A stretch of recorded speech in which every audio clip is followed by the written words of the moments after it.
Avant même que vous compreniez ce que raconte une image, avant même que vous sachiez si vous l'aimez ou non, quelque chose s'est déjà passé. Votre cerveau a pris une décision, il a décidé d'où regarder, il a décidé ce qui comptait et surtout, il a décidé ce qui pouvait être ignoré.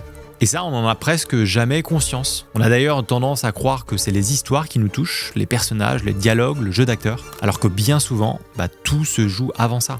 Dans quelque chose de beaucoup plus instinctif, de beaucoup plus discret, la façon dont l'image nous montre quoi regarder et surtout comment elle nous le montre. En fait, on pense que la couleur, c'est une question de style, d'esthétique, de goût. Mais en réalité, la couleur, c'est un langage. Un langage que notre cerveau comprend très bien, même quand nous, on le parle pas consciemment. Et le problème, c'est qu'on croit souvent le maîtriser. On croit que chaque couleur a un sens simple, le rouge égale danger, le bleu égale calme. Sauf que la réalité, c'est que c'est beaucoup plus complexe que ça. Et pour comprendre pourquoi certaines images nous marquent profondément, alors que d'autres nous laissent un peu indifférents, il faut d'abord comprendre une chose essentielle. C'est pas l'image qui décide de ce qu'on voit, c'est notre cerveau. Et vous allez voir que les plus grands réalisateurs l'ont très bien compris. Mais à la fin de la vidéo, vous comprendrez comment ils font ça, et surtout vous allez voir que c'est pas si simple que ça. Bienvenue dans l'art des couleurs. Ok, bon, avant de se lancer dans le monde des couleurs à l'écran, il faut comprendre une chose assez simple pour mettre la base. En fait, c'est pas l'image qui décide ce qu'on voit, c'est notre cerveau. Parce que quand on parle de cinéma, de photos, de vidéos, on pense souvent à l'histoire, le style, le côté artistique, mais en réalité, il se passe des choses avant ça. Avant même que vous ayez le temps de réfléchir ou de mettre un mot sur ce que vous voyez, votre cerveau, il a déjà commencé à trier l'information. Et d'ailleurs, ça c'est marrant parce que c'est inconscient en fait, il le fait de manière automatique. Quand une image apparaît sur l'écran, le cerveau, il se pose pas de questions compliquées. Il n'est pas déjà en train de se dire est-ce que c'est beau ou est-ce que c'est bien filmé. La première question qui se pose, elle est bien plus simple que ça. Lui, il cherche juste à comprendre où regarder. Qu'est-ce qui est important ici? Qu'est-ce que je dois voir en premier? Et pour répondre à cette question, il a besoin d'un truc très précis, de la simplicité. Et pas dans le sens pauvre ou vide du terme, mais dans le sens lisible. Parce que le problème du cerveau humain, c'est qu'il déteste hésiter. Il aime pas chercher, il aime pas être paumé et pas savoir où regarder. Donc quand une image contient trop d'informations, trop de couleurs, trop d'éléments qui attirent l'œil en même temps, il se passe un truc. Le cerveau ralentit et du coup ça le fait hésiter et pire, ça le fatigue. Et souvent, sans même s'en rendre compte, on commence à décrocher. Et à l'inverse, quand une image est beaucoup plus claire, quand elle fait des choix, quand elle fait exprès de limiter ce qu'elle montre, ça devient beaucoup plus fluide. Le regard circule mieux, l'émotion passe plus vite et surtout on ressent quelque chose sans avoir besoin de l'expliquer. C'est exactement pour ça que certaines images nous marquent instantanément, alors que pour d'autres, qui sont pourtant bien chargées, ça nous procure pas grand chose. C'est pas une question de richesse visuelle, c'est une question de hiérarchie. Une image qui marche bien, c'est pas une image qui montre tout, c'est une image qui montre quoi regarder en premier. Alors pour ça, on peut parler justement de composition, je vous ai d'ailleurs fait une vidéo à ce sujet qui a l'air de vous avoir plu, mais aussi, les couleurs jouent un rôle énorme là-dedans. Peut-être même plus important, parce que les couleurs, c'est le premier signal que notre cerveau reçoit. Et ça bien avant les visages, la compo, les détails, les émotions. Quand il y a trop de couleurs différentes dans une image, il n'y en a aucune en fait qui ressort vraiment. Tout se neutralise un peu. Ça devient un peu équivalent. Et paradoxalement d'ailleurs, c'est marrant parce que ça devient un peu plus fade. Et à l'inverse, quand on a une image qui a très peu de couleurs, chaque variation se voit, chaque contraste prend du poids et chaque détail compte beaucoup plus. Et c'est fou d'ailleurs de voir l'évolution dans les films et dans les séries. Ça, on voit que les réalisateurs, ils l'ont bien compris. Alors, on va en reparler un petit peu tout à l'heure, de la différence entre les anciens films qui étaient beaucoup plus colorés et ceux plus récents. On voit vraiment une différence. En fait, ils ont bien compris que notre cerveau préfère les images simples. Pas parce qu'il est paresseux, mais parce qu'il cherche à être efficace. Il cherche des repères à comprendre au plus vite en fait ce qu'il doit voir quoi. Et tant que l'image ne nous donne pas des indices comme ça pour savoir justement où regarder, on peut pas vraiment se laisser porter par ce qu'elle raconte. Bon alors ce qu'on a vu jusque là, il y a une certaine logique. Maintenant, on va rentrer un peu plus dans les détails de la signification de chaque couleur. Et là voilà, alors prendre des pincettes, ça risque peut-être de se compliquer un peu, mais peut-être pas là où vous le pensez. Parce qu'au cinéma, les couleurs ne sont jamais choisies au hasard. Elles sont choisies, répétées, parfois même imposées tout le long d'un film ou d'une série. Et avec le temps, on finit par leur associer des émotions très précises. Faisons ensemble un petit tour sur justement la roue un peu des couleurs primaires. Commençons par le rouge, tiens. La couleur la plus visible, celle qui saute quasiment immédiatement aux yeux. Au cinéma, le rouge attire le regard, c'est un fait. En fait, il se détache plutôt bien du reste des couleurs et donc du coup de l'image. Et en fait, indirectement, il crée une espèce de tension. Je sais pas vous, mais dès que le rouge apparaît à l'écran, on sent un peu que quelque chose d'important est en train de se jouer, ou du moins que cet indice-là, faut y faire un peu attention. Alors évidemment, le rouge, il est aussi associé au sang, donc à la violence, au danger ou même à la mort. Mais à contrario, il évoque aussi la colère, le désir, la passion. En fait, c'est une couleur qui est liée aux émotions fortes, que ça soit physique. C'est limite des émotions qui sont un peu incontrôlables. Donc quand une image contient du rouge, le spectateur, il n'est pas complètement détendu. Il est justement un peu maintenu en alerte, comme si un peu l'image lui disait tiens, regarde là il se passe quelque chose. Globalement en soi, le rouge il sert pas à rassurer, au contraire en fait, il cherche à intensifier, à essayer de rendre une scène encore plus tendue, encore plus urgente, plus chargée émotionnellement. C'est clairement une couleur qui laisse pas indifférent et qui annonce presque toujours un espèce d'excès en fait. Bon, on a démarré un peu fort avec le rouge là, ça fait un peu monter la pression. On va redescendre, on va se calmer un petit peu avec une couleur qui sur le papier est un peu plus apaisante.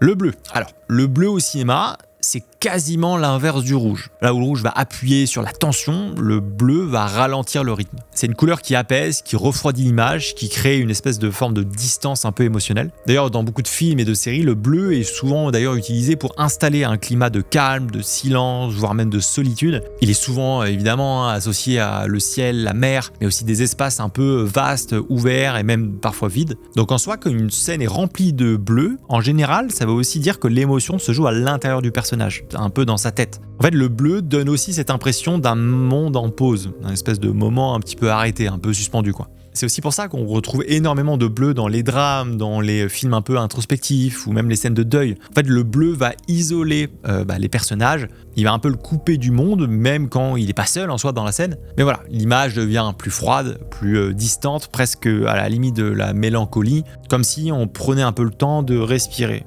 de comprendre. En fait, en théorie, évidemment, mais quand une image devient très bleue, elle nous dit une chose simple. Ici, ça va pas exploser, ça va pas être le chaos. On est vraiment plus dans le ressenti, dans quelque chose de plus intérieur, mais souvent aussi assez profond, quoi. C'est beau, non ? C'est presque poétique, je trouve. Mais voilà. Vu que c'est à double sens, moi j'avoue que c'est une couleur que j'aime beaucoup voir justement dans les films et dans les séries.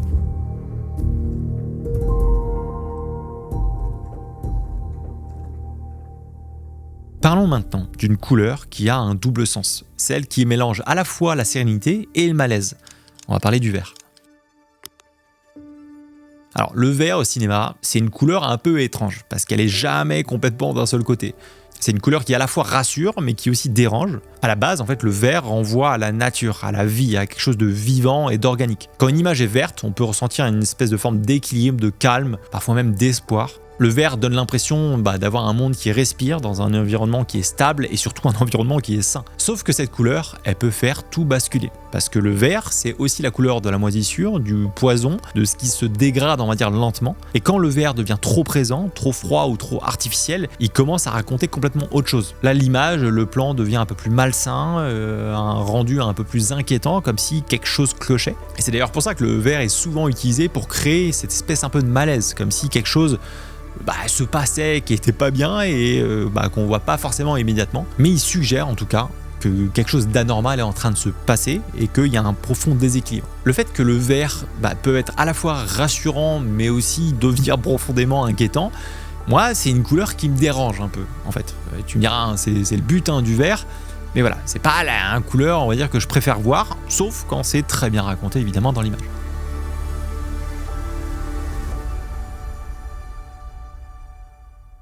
Maintenant, une couleur qui est peut-être pas la plus simple à comprendre, ou du moins je la trouve plus subtile, le jaune. Cette couleur-là, je l'appelle un peu la petite sœur du rouge. Je dis ça parce que ça attire presque autant le regard, mais pas de la même manière. Là où le rouge met en alerte, le jaune, il est plus sur le côté un peu éclairci, le côté lumière, quelque chose de vivant, un peu d'énergique aussi. En fait, quand une image est très jaune, on ressent souvent cette impression de chaleur, d'optimiste. Ça donne un peu l'illusion que quelque chose est heureux, comme un souvenir, une espèce de réalité aussi un peu embellie. Mais ce que j'aime bien avec cette couleur-là, c'est que ça devient justement un peu plus intéressant quand elle le colle plus trop en fait avec ce qu'on voit. Quand l'image semble lumineuse mais que la situation ne l'est pas vraiment à ce moment-là. En fait, il y a un côté où ça sonne faux, je trouve. Après, encore une fois, c'est beaucoup de ressenti, mais le jaune peut justement faire un peu l'effet inverse. À la fois, il peut rassurer, mais il peut aussi créer un petit malaise discret, un peu difficile à expliquer. Parce que justement, le jaune attire l'attention. Il est fait pour ça. Et ça d'ailleurs, que ça soit à l'écran ou même dans la vie de tous les jours. Les panneaux où on doit faire attention, il y a le côté un peu image de regardez ici, faites gaffe. Et le truc, c'est que quand ça prend trop de place dans une image, cette attention-là, elle finit par créer une tension. Et on n'est pas loin que ça soit un peu inconfortable. J'aime bien cette couleur-là parce que elle a le côté un peu piégeux, tu vois. On a l'impression que c'est positif, mais c'est rarement innocent. Et justement, je trouve que c'est cette ambiguïté-là qui la rend assez puissante en fait à l'écran. Après, sur notre roue, il existe quand même un paquet d'autres couleurs avec leur signification. L'orange, le violet, le rose, parfois même le marron ou le noir. À chaque fois, chaque couleur raconte quelque chose de nouveau. Mais je trouve que ces couleurs-là, elles sont moins présentes en fait. Elles viennent plutôt appuyer quelque chose sans forcément dégager quelque chose de vraiment concret, quoi. L'orange, par exemple, c'est plutôt quand il y a un danger, c'est un peu plus chaud, il y a le côté peut-être un peu moins tension, mais c'est quelque chose de plus immédiat, quoi. Il va se passer un peu quelque chose, là où le violet, il va plutôt aller vers le pouvoir, le mystère, quelque chose de un peu d'exceptionnel, voire même d'irréel, en fait. Le rose, lui, il renvoie plutôt à de l'innocence, à de la douceur, peut-être un peu aussi de naïveté, en fait, donc c'est un décalage un peu volontaire. En fait, toutes ces couleurs-là, c'est plutôt des couleurs qui vont servir à ajuster une ambiance, à préciser une intention, à donner une espèce de texture, sans trop prendre trop de place, en gros. Alors évidemment, toutes ces interprétations-là, on les a appris au fil du temps, on les a étudiées, on les a aussi intégrées à force de regarder des films et des séries, et plus justement elles ont été placées à des moments précis dans une partie de l'histoire, plus nous, indirectement, on les a intégrés comme ça. Et d'ailleurs, je vous dis ça, mais cette analyse des couleurs, elle est aussi vraie à la fois pour les films, pour les séries, mais évidemment dans notre vie de tous les jours, notamment au marketing, quand tu penses aux logos, aux enseignes. En fait, toutes ces couleurs-là sont partout, et elles le sont autour de nous, même à l'instant T. La psychologie des couleurs, c'est un sujet qui est tellement vaste. On pourrait en parler pendant des heures sur plein de types de tout ce qu'on voit autour de nous. Là, moi, j'ai voulu me concentrer justement sur les films, sur les vidéos. Mais évidemment, tout ça a bien été étudié pour comprendre comment le cerveau fonctionne et évidemment, comment le manipuler le plus précisément possible, quoi. Et ce qui est marrant, c'est que ça marche en soi. Vous, moi, tout le monde, on se pose pas du tout de questions quand on voit une vidéo avec une couleur particulière, quand on voit un logo, on réfléchit pas à ce que ça nous évoque, à ce que ça nous donne envie ou pas. Et pourtant, tout est réfléchi, rien n'est laissé au hasard. Chaque couleur qu'on voit à l'écran est calculée pour ne rien laisser au hasard. Mais bon, je m'égare un peu, si on revient un peu sur notre sujet, on pourrait croire que justement chaque couleur a une signification claire, presque limite universelle, qu'il suffit de choisir la bonne couleur pour, bim, provoquer la bonne émotion. Mais justement, c'est là où les choses commencent à se compliquer, parce qu'une couleur toute seule, ça veut absolument rien dire. Et croire le contraire, en toute honnêteté, c'est justement passer à côté de l'essentiel. Ok, là, bienvenue dans ma partie préférée, le paradoxe. Parce que là, vous pouvez me dire, ok Max, c'est bon, j'ai compris, le rouge c'est le sang, c'est le danger, le bleu c'est plus calme. Mais pourquoi, quand je vous montre ces deux plans-là, il y a quelque chose qui vous semble un peu différent. Malgré que ça soit la même couleur qui soit représentée dans ces deux vidéos-là, je ressens pas la même chose. La réponse, elle est simple. Une couleur prise toute seule ne raconte en réalité rien du tout. En fait, une couleur n'a pas de signification fixe. Elle n'a pas d'émotion en fait directement intégrée par défaut, quoi. Ce qui lui donne du sens, c'est toujours le contexte dans lequel elle apparaît. Le rouge peut à la fois évoquer le danger, la violence ou la colère, mais on peut aussi le voir représenter l'amour, la passion, la célébration. Pourtant, c'est la même couleur. En soi, ça ne change pas visuellement. Ce qui change, c'est tout ce qui se passe autour. C'est justement la situation, les personnages, le moment précis, le récit, en fait, ce qu'on raconte dedans. En fait, une couleur ne fonctionne jamais de manière isolée. Elle est toujours perçue en relation avec tout ce qui se passe autour de l'image. Et ça, on peut l'interpréter par la lumière, par les autres couleurs présentes aussi, dans le cas de la composition, la musique aussi. En fait, c'est tout ce qui va créer cette espèce d'émotion qui va nous influencer directement dans la manière de l'interpréter. C'est pour ça qu'au cinéma, on parle pas vraiment de couleurs prises individuellement, mais plutôt de relations entre les couleurs. Un bleu placé dans un environnement chaud ne produira pas le même effet qu'un bleu qui est entouré de tons très froids, très gris. De la même manière, un jaune qui est utilisé dans une scène plutôt joyeuse n'aura pas du tout la même lecture qu'un jaune mis dans une situation beaucoup plus tendue. En fait, notre cerveau ne lit pas les couleurs comme des symboles, il les lit comme des indices. Il observe si une couleur ressort, si elle se fond dans l'image, si justement elle est dominante ou au contraire secondaire, et surtout cette couleur-là, il va les relier à ce que raconte la scène. Et en fait, ce qui est fou, c'est que tout ça, notre cerveau le fait de manière automatique, sans qu'on s'en rende compte. Enfin, je parle pour moi, c'est peut-être le cas aussi pour vous, mais quand on regarde une série, on se pose pas de la question à chaque plan, quoi. Mais c'est ça qui est marrant, c'est qu'en back-office, notre cerveau fonctionne automatiquement, notre cerveau calcule et il prend des décisions rapidement pour comprendre la scène, pour la lire. Et c'est pour cette raison d'ailleurs que la narration passe toujours avant la couleur. La couleur ne crée pas l'émotion toute seule, elle vient simplement la renforcer, la nuancer. Deux films peuvent utiliser des palettes de couleurs très proches et avoir des ressentis qui sont complètement différents. Et ça, simplement parce que le contexte narratif n'est pas le même. En fait, le piège qu'il faut éviter, on va dire, de tomber, c'est de réduire les couleurs à des règles simples. Dire que le rouge signifie toujours le danger ou que le bleu signifie toujours la sérénité. Oui, sur le papier, ça peut paraître logique et en vrai, c'est pas si éloigné de la réalité. Mais ça empêche quand même de comprendre comment une image fonctionne. Ces raccourcis donnent justement un peu l'illusion de la compréhension de l'image, mais ça nous fait un peu passer à côté de l'essentiel. Le langage des couleurs ne fonctionne pas comme un dictionnaire où chaque couleur a une définition. Il fonctionne peut-être plutôt comme une espèce de grammaire en fait, avec des règles, avec des contrastes. Et c'est précisément pour ces raisons que dans le cinéma moderne, beaucoup de réalisateurs font aujourd'hui un choix qui est assez fort. Au lieu de limiter les couleurs, ils vont justement les limiter volontairement, souvent à 2 voire 3 couleurs maximum, mais rarement plus. Et ce choix-là, c'est pas un choix esthétique qui est fait par hasard. Il répond à une logique très précise, et c'est d'ailleurs pour ça qu'on est un peu en train de rentrer dans un nouvel ère, un petit peu de ce qu'on peut voir au cinéma. Parce que oui, si on regarde pas mal de films récents, et je trouve ça d'ailleurs même encore plus parlant avec les séries. En fait, surtout celles qui marquent un peu visuellement, on remarque qu'à chaque fois, il y a un point commun qui est assez frappant. Les images sont d'apparence assez simples. On a assez peu de couleurs, des palettes justement assez resserrées. Et c'est pas parce que les réalisateurs manquent d'idées ou manquent de moyens, c'est vraiment un choix volontaire, c'est très réfléchi. Limiter une image à 2 ou 3 couleurs principales, ça sert avant tout à reprendre le contrôle sur le regard du spectateur. Comme on l'a vu avant, en fait, notre cerveau, vu qu'il cherche constamment des repères, il veut aller vite, il veut comprendre le plus vite possible ce qui se passe. Lui, il veut comprendre le plus rapidement ce qu'il doit regarder, ce qui est important et surtout ce qui ne l'est pas. Et plus il y a de couleurs différentes dans une image, plus c'est difficile en fait de faire ce choix-là. En réduisant la palette, on supprime une grande partie du bruit visuel, l'image devient plus lisible, plus directe, et donc chaque couleur prend un peu plus de poids, et forcément elle existe un peu plus à l'écran. En fait, c'est aussi une question de hiérarchie. Quand un film choisit une couleur dominante, une couleur secondaire et évidemment une troisième couleur, en fait, il crée une structure. La couleur dominante va installer l'ambiance, la couleur secondaire va venir un petit peu contraster cette ambiance-là, et la troisième peut venir jouer avec parcimonie, soit pour attirer l'œil sur un détail, un personnage ou un moment un peu clé. Et ce système-là, il fonctionne extrêmement bien parce qu'il correspond exactement à la manière dont notre cerveau traite l'image. Il simplifie la lecture tout en renforçant le côté un peu impact émotionnel. C'est aussi pour ça d'ailleurs que beaucoup de films modernes donnent l'impression d'être un peu pensés visuellement. En fait, rien n'est laissé au hasard, les décors, les costumes, les accessoires et même la lumière, ils ont tous une couleur qui a été choisie pour respecter cette palette-là. Alors en fait, ce qui est fort, c'est que tout est une question de choix, mais il faut aussi faire des choix sur tout ce qu'on écarte, sur toutes les couleurs qu'on enlève, sur tout ce qui va à l'encontre en fait du message qu'on essaie de faire passer. Et d'ailleurs, ce choix-là, il concerne pas seulement l'étalonnage, c'est pas un choix de colo en particulier, c'est bien avant ça. C'est même à l'écriture visuelle du film, c'est les vêtements des personnages, la couleur des murs, des voitures, des objets dans le décor.